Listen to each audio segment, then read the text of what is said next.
ছিলাম আমি যে জায়গাতে একটা জিনিস ফাইন্ড আউট করতে পারি নাই, সেই জায়গা থেকে আপনাদেরকে কিভাবে একটু হেল্প করতে পারি বা কিভাবে এই বিষয়গুলো জানাতে পারি, সেই প্রসেসটাই কিন্তু ভিডিওগুলো করি। তো আজকে আমার হাতে যে কন্টেনার, এই কন্টেনারের ভিতরে মূলত হইতেছে যে আমি কি সংরক্ষণ করছি আর কি দেখানোর জন্য ভিডিও করতেছি, এটা আপনাকে আগে প্রথম বুঝতে হবে। দেখেন, এই যে এখানে দেখেন আমার হাতে কিন্তু লিকুইড যে সিরাপের সিপিগুলো আছে বা বোতলগুলো আছে, এগুলা কিন্তু এই জায়গায় রাখছি। তো এই মেডিসিনগুলা অ্যাকচুয়ালি আপনি কি জানেন একজন খামারি হিসাবে, যে এই মেডিসিনগুলা ইনটেক থাকা অবস্থায় যে একটা মেয়াদ মেনশন করা থাকে, মানে ডেট এক্সপায়ার একটা ডেট দেওয়া থাকে, সেই ডেটটা কি জন্য বা এর কার্যকারিতার ক্ষমতা কত দিন পর্যন্ত থাকে সেটা আপনারা কি জানেন?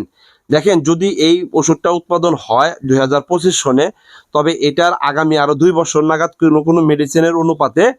হ্যাঁ, এটা মেয়াদ দিয়ে থাকে যে এর এক্সপায়ার ডেট থাকবে আগামী 27